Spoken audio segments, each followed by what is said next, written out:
Okay, ready? There we go. Hey everybody, welcome back to our weekly podcast. My name is Patrick Tan, General Counsel for Chain Argos. With me as usual every week, CEO, Chief Data Scientist, John Ryder. And we've got a couple of things to talk to you about this week. And of course, as you know, we're back from different locations. But let's talk about what we have in store for them today, John.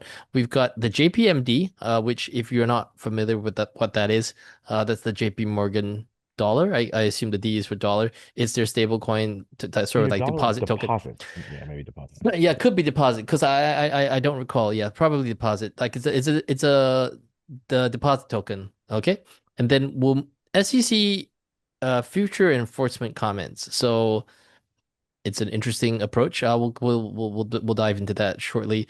Pereira Bueno update and a little bit of bonus content if you listen to the end. All right, let's just get this thing unpacked. What's going on with JPMD? So JP Morgan issued a deposit token. It's a Okay, receipt I for think I think deposit at so. JP Yep. Morgan. Yep. Yeah. It's a standard whitelist only, whatever deposit token. Um, Okay. Fine. What BlackRock did this a year and a half ago, something like that. So these are Hmm. completely permissioned, Correct. and the claim at least is they're only going to permission, clients of the bank. Fair. Okay. So far, so good. So the thing that's supposed to be better here is that you'll be able to move money from JP Morgan to Coinbase on the weekend, something like that. Because if they're a client of JP Morgan, then you can move them the tokens and then they have the money. Okay, like I accept that that's a thing. Yep. Um, Now, this is again only a useful thing because of the way the US banking system works, but Hmm. whatever. Um, right. In most of the world, you can do that 24/7, 365 already Well, in amounts up to, yeah, $100,000, yeah, yeah, $200,000. It's yeah. sort of retail to what I guess I would call like large retail, middle market amounts. Um, in principle, I guess you could send 1 billion JPMD to Coinbase and Coinbase would credit you with $1 billion. I wonder if that's true. Um, Certainly, you can't use it in DeFi at the moment because it's a whitelist only thing, and they've said they're not going to do that. Fine. Okay. Um, So if you went to Coinbase, you'd have to trade it for USDC, and then you could withdraw the USDC, and you could use the USDC. So okay, that does allow you to do that, but it would depend on, of course, what Coinbase's USDC liquidity was at that time. You couldn't redeem it and create new USDC in excess of the amount of USDC you can create because Circle doesn't take wires on the weekend, and we had this problem with Silicon Valley Bank already, right? So it's interesting to see if this actually provides an attack vector, such as it is on whoever holds their holds their reserves. Because Hmm. in theory, you could try to. I'm not exactly sure, right? So, whether Circle will then accept JPMD tokens as collateralism, possibly. Coinbase has said it's useful as collateral on their platform. Fine. What was most entertaining to me was people claiming that you can do this on base, so it's all decentralized. And as far as I can tell, they haven't like approved an AMM contract on base, right? Hmm. So it just allows you to send the money to Coinbase and Coinbase will credit your account. Like, okay, that's they've found a way that's really complicated to give the US the same payments experience the United Kingdom introduced in I think it's 2005 with a thing Hmm. called faster payment service. Uh, okay, like I'm not going to say that's useless. No, it's not. I. Although I will note that most of the payments problems people have in the United States are at smaller banks. And in fact, if you use Citibank, JP Morgan, whatever the large stuff It's in New York, perfectly fine. actually, you can make these payments very quickly anyway. It doesn't really matter. Um, Now, you can't, I don't think there's a way to make an internal Citibank payment and have it show up at Coinbase on the weekend. But you can certainly make an internal Citibank or JP Morgan payment and have it show up on the weekend, right? So maybe I don't have that kind of banking at JP Morgan. So maybe I could do it. Maybe I don't know. I'd have to find out. I don't know. Um, I don't Okay. care enough to find out. Anyway, so it's an interesting one because some of them there's sort of overstatements of what's going on, but it actually does solve a self-inflicted problem. I Hmm. mean, no, in Singapore, right, you could just send a fast or a pay now, and it's fine. And the limit Yeah. is 200K, I think, is the daily limit. It's a Which lot lower now because of the scams and stuff, but no, but I mean the actual system limit. yeah. There's other Oh, limits. yeah, yeah, of course, Um, of course. so like that's more than sufficient for large retail. It's obviously not an infinite amount of money.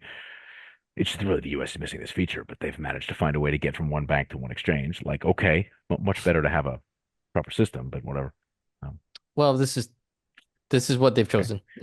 Yeah, it's look, I'm not blaming anybody involved because clearly neither Coinbase nor JPMorgan has the ability to refactor the entire US domestic payment system by themselves. Although you could argue JPMorgan probably has some authority in that area, but whatever. The well, okay. So let's talk a little bit more about the SEC future enforcement Yeah, comments. okay. I Yeah, think yeah. and then let me read some of them out so that you Well, so can tell. this is a speech that Atkins made Correct. week ago or something like that, a couple That's weeks right. ago. Fairly recently. So he says, and again, this is not the first time I've heard statements like this. I think Hester Pierce made something to the same effect some time ago. So Atkins says, first, that a stock is still a stock, whether it is a paper certificate, an entry in a DTC account, or represented by a token on a public blockchain. A bond does not stop being a bond because its payment streams are tracked using smart contracts. Securities, however, represented remain securities. That is the easy part. Second, that economic reality trumps labels. The legal reference that is substance over form. That's me. And then going back to his quote, calling something a token or an NFT does not exempt it from the current securities laws if it fits in substance, represents a claim on the profits of an enterprise, and is offered with the promises of the sorts of promises based on the essential efforts of others. Conversely, the fact that a token was once a part of a capital raising transaction does not magically convert that token into a stock of an operating company. I think Atkins went a little bit Oh, further so, than Pierce. sorry. So there's a short phrase that's in a different section Oh of yeah, the that's right. remarks, but I'll read quickly that says Yeah, go ahead. investment contracts can be performed and Yeah, they can expire. So expire. that Yeah. connects to the last thing you said. You can have something that is a collective enterprise and is an equity, and the investment contract can come to an end. Yeah. And in his reading, at the end of an investment contract, there can be stuff left over. And the investment contract is, I mean, everyone's signed a contract that employment contract expires when you leave the job, right? hmm Contracts can end. Yeah. Okay, that's an interesting framing. Well, I think, and again, I'm not certain of this, but I think that that kind of goes like just good example there. Employment contract can terminate, but just because it terminates doesn't detract from the fact that it was an employment contract. Yeah, So, so there's a thing that's still around. I guess traditionally the view on investment contracts is that so long as the thing is operating, it's still an investment contract, security, of course, whatever, yeah. in the same way that your employment contract ends, but your non-disparagement clause or whatever, that kind of stuff, it lives on. Non-compete, or I mean, non-disparagement clauses, I think, run forever or whatever. Stuff can run a lot longer, different amounts of time at the end of contracts. There are Whatever. clauses that survive the termination of the contract. It's not just for employment. It's for a whole bunch of other contracts. There are Well, no, clauses that. for lawyers, right, the confidentiality goes on forever, Oh yeah, right? yeah, yeah, yeah. So no, there's stuff So that can survive indefinitely following the it end of a contract. feels, and I could be mistaken here, but it feels from that statement what he's trying to say is that, oh, and I think this could be read a couple of ways, but maybe what he is trying to say is that just because investment contract expired doesn't detract from the fact that it was an investment contract. Maybe we could come after you. I don't know. Oh no, I think what he means is you raise money, you build a thing, you set it up, you run it, you hand the keys over to somebody else, you pay hmm everybody back, and the investment is done. But the Okay. machine is still operating. So the Okay. tokens that you use to operate the machine are no longer securities because the investment has matured. Oh, okay. It hasn't matured by repaying in the way a bond matures. It's matured in the sense that it's now another thing that's no longer a collective enterprise. That's an interesting idea. That is an Um, interesting idea. I have some concerns and questions about how that might work in practice. Well, I mean, but basically this is just a race to the gates. So Well, even if it yes. was even if it was potentially an investment contract at the start, and you may have had to avail yourself of securities registrations, but then if you make a concerted push and run fast enough, as long as you convert it to that next thing, as long as you metamorphose to the next stage, you should be okay, I guess. Is that what he's saying? Well, I mean, well, I think he's saying they're open to the idea there might be a way to perform that transition and have people come in with proposals. I think my problem is I can give you a very, very simple proposal for how to achieve that transition, right? Which is set something up, centralized, whatever, and then eventually create a governance token, spray it all over the place and disappear. So you've given up control. I think the problem is in a lot of these cases, it's trivial to decentralize the product. Now, it is not trivial to decentralize the product in a way in which it's still economically useful, Mm. right? So, would you use a trading protocol that had a governance process, but where no one knew who controlled any of the governance tokens, and most of the time people probably couldn't vote anyway because they were random unused addresses? Yeah. That doesn't, I mean, maybe you would because it's immutable. Maybe it's not immutable. It depends what it does. Because in practice, that's probably immutable because how are you going to scoop up all these tokens, right? Yeah. Um, you know, I, it's trivial to decentralize control. And it doesn't mean that governance, companies work because the managers have an incentive to keep the company running and be profitable because they get paid on the basis of that.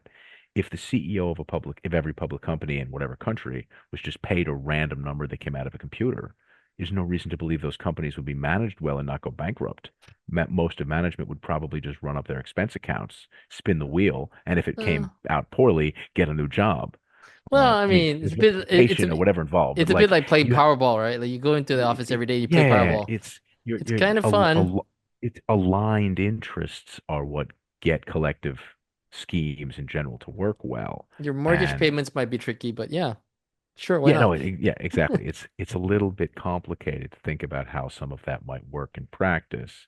Um, I my bigger concern is that they've made a number of statements about the first of the two things you mentioned, which is, just because it's a token, and yet there are a reasonably large number of obviously non-compliant things out there that no one seems to be doing anything about. And in some cases, you see these regulators giving interviews, meetings, talks, presentations, sitting next to the people who run these obviously non-compliant products. And if there's not going to be any enforcement on the stuff that he says is the easy part, Mm, then why would you believe that a sensible framework will exist for the second part? No one will bother to opt out if the rules aren't enforced in the first place. So okay, but at that mm. point, the SEC is basically just saying, "We're good. We're just going to collect some government paychecks till they finally shut the organization down completely, and that's the end of it." I'm not saying that's what they want. I'm just saying in practice, if you say one part of the enforcement is easy and you don't do that enforcement, then you've just retreated completely from the field. Is Which, it possible that they're not aware or don't understand? I suspect that they're being told by people that their products are in some way compliant. And, And they're taking you know, them at their word? well, I mean, we've talked about here examples where there's a white, we just talked about the JPMorgan thing with a white list, an allow list, a permission list, whatever. That's brand new, and I have no reason to believe the list has any problems, right? Just Yeah. as an example, list. And if those guys say we have a list and we have a process, but then you actually go look at who's on the list and realize this can't ever possibly be compliant. I don't know if that gap ever gets closed or if they just defer to the list and they hired a consultant to consult on the list and no one ever checks if the list is Of right. course, I just want to make it clear that we're not saying that JPM is that situation. Or Hypothetically, that yeah. thing came out like 2 days ago. Yeah, The yeah, list is there's so no, yeah, short that it's not. correct. There's like two addresses with those tokens. Yeah, There's no yeah. So, but I take your point. I think I don't if they know. can't do that surveillance, then I don't think they have to bother with the second part. I think if they can't do that surveillance, I don't think there's any desire to do the second part.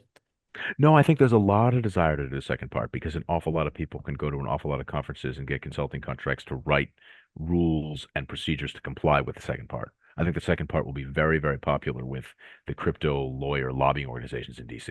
And I think a lot of effort will be put into the second part, Hmm. and no effort will be put into the first part, which is the strangest possible outcome because it benefits no one but lobbyist, lawyer, consultants. But then Um, it kind of makes sense. I'm just saying that I'm not saying Atkins has ill intentions No, here. no, no, I'm not saying that as I'm well. making no state. I'm not saying he has good intentions either. I'm making We're no not saying statement. any statement. Yeah. It looks to me like empirically there's been no enforcement on what the head of the organization just called the easy part, and there seems to be a lot of work on the hard part. And I guess that means They're not going to bother with the easy part because if it was so easy, they'd have done the enforcement already, and they're just going to spend a lot of effort writing these other rules that turn out not to matter because you don't have to. If if violating the easy part rules doesn't result in enforcement, then my concerns about trivially end running and whatnot, the complicated rules, isn't going to matter anyway. Yep. I mean, murder tends to be the simplest crime in that, like, you bring the dead body in, such as it is, and clearly the crime was committed. White collar fraud is a lot more of a nebulous concept. You have to It's go more figure esoteric. out what happened, Yeah. Yeah. as opposed to like, here is the body we found in the river, right? Yep. It's a Yep. whatever. So I don't know. It's interesting. Um, Well, if there's a slew of enforcement actions on the first part, then maybe. maybe this is fine. These are open questions, right? I don't actually have I'm not making predictions about the future. I only make predictions about the past. I'm satisfied. Okay. Pereira Bueno update. What do you think about that? What's going on? Okay, so this is the MEV trial. So this is the brothers who built an MEV Mm-hmm. bot that, okay, so I'm going to give a brief description of what they did. And this is a Yep. mechanical description. It's not Yeah. intended to convey any value judgments. So there's all of these computer programs that trade against each other at Ethereum, reordering orders and whatever. There's a bunch of sort of competition for producing blocks and ordering trades and paying fees. So they managed to find another participant in that pool of sharks that had some bad error handling code. Okay. And if you could cause an error condition to be triggered in that code, you could get it to trade in ways that were profitable to trade against. Okay. Right. So I'm trying to make that a very, very, very. Yeah. Yeah. Now, part of the case that I always found most confusing was that the government referred to two different components of their scheme. And here I'm using scheme in the British sense, not the American sense. Yeah. It has a Yeah. Yeah. negative It's not. It's not a it has a, plot. You it know. has a negative connotation in the It's In not a American English. conspiracy. Yeah. But It's. Yeah. in British English, an insurance scheme is not a crime. No. It's No. the It's way not. you get Yeah. That's insurance the way you get. for your Yeah. automobile, right? So yeah. So they had lure transactions, which clearly lure has a Like a value fishing judgment lure. attached to it, Yeah. right? And false signature. Okay. So what they mean by false signature is a digital signature that will not verify. Okay. So my first issue with the case at the beginning was the digital signatures are a well understood technology. They go back a long time. Sure. And, think of it as these two numbers are the prime factors of this other number. You multiply them together, you get the number, you don't, the You signature don't. doesn't verify. Yeah. Something Yeah. like that. Right. Okay. Well, if you submit two numbers that either aren't prime or don't multiply out to the correct answer, yeah, then that's not forgery. Right. So if I sign a document where it says Patrick Tan on it, but I just print my name, that's not forgery. That's just I was confused. Like it's wrong. I'm not Yeah. Yeah. Yeah. misrepresenting anything. It's like, oh, I'm not him. I'm this other guy. Right. That's not a false signature. So in this case, they That's a submitted a good one. signature Yeah. that they knew would fail validation. Okay. Now, their scheme required it to fail validation if it had been Oh. accepted, right? Because the error condition was the thing they needed to trigger. Okay. That's not forgery in a moral sense. I don't know legally what that, but like if you No. submit No. a Even signature even you in the legal expect to sense. not be Yeah, accepted, yeah, correct. In the legal sense, let's say for instance now, you were to try to forge my signature and you gave it your best effort, like, put in all the swirls and stuff like that. An argument could be made that you actually did try to forge my signature. But if you made no attempt to do so because you wanted the system to actually recognize that this is not my signature, and you deliberately made it in such a way that it would never recognize this as my signature, is yeah, that a forgery? I don't know. It's like if it, somebody does an impressionist painting of the Mona Lisa and they know and they want it not to look like the Mona Lisa. yeah, Should that be considered a forgery? I don't yeah. Okay, I don't think legally that's the case. actually, that's a great example. If someone does an impressionist homage to a well-known Yeah. non-impressionist painting, Yeah. gives it the same name, and Yeah. tries to sell it, I don't think that would count as a forgery. The whole point is it's inspired by. Yeah. Correct. Yeah. Yeah. Yeah. So first of all, I think that sort of stuff in the case was always confused, and it always felt like the lawyers were being coached by people with an agenda that didn't either understand or didn't wish to explain all the details. I'm surprised that a bunch of prosecutors referred to that specific thing as a capitalized F false signature because it being false is it would not verify, Yeah, but it's an it's the point. essential part Yeah, of the part of scheme the protected. Yeah. I think you'd have So, to okay. I think you'd have to base your case on one or the other. You have to pick a lane on this one. Like if you want to go and say that they were trying to forge the signatures, then go on that. But you can't say that they were going to forge the signatures and they were exploiting the weakness in the software. Yeah. Well, it's So, one or okay. the So other, we mate. You know what I mean? Yeah, yeah. So we get to the end of the trial, and then they have to give jury instructions, and the jury instructions are really fascinating. Hmm. Um, so there's one of the interesting questions here. This is a legal question, so I'm going to summarize it. We're not going to spend 2 hours Yeah, debating it, yeah, I no, no, suppose, no. but you know, it does everyone in the jury have to agree that the stuff that was dishonest that makes up a fraud, do they have to agree it was the same stuff? Or can people have issues with different parts of the process or not? And apparently, according to at least some of these filings, it's well established in court that unanimity as to a particular misrepresentation is not required in a fraud case. So I guess that means different members of the jury can think different parts of the scheme or the misrepresentation, and they can still convict them of the single fraud. Okay, whatever. Maybe that's true. It's an interesting thing, but certainly the government has to present some kind of list of acts that are the possible fraudulent acts, right? Yes. And I'll read a sentence here from a different one of the filings that I think is really well written. If the government means honest in the colloquial sense, then the allegation has no content because it merely states the tautology that the Pereira Buenos allegedly committed fraud by being dishonest. And fair enough, right? Well, what was the fraud? You were dishonest. Okay, but what was the dishonesty? The fraud. No, no, no, no, no. Like there needs to be and apparently different jurors. There can be like you can have a list of 6 things, and Yeah, different yeah, jurors can yeah, point to different yeah, things, yeah, yeah, whatever. But yeah. okay, and they make the point that they're not actually able to identify any specific act.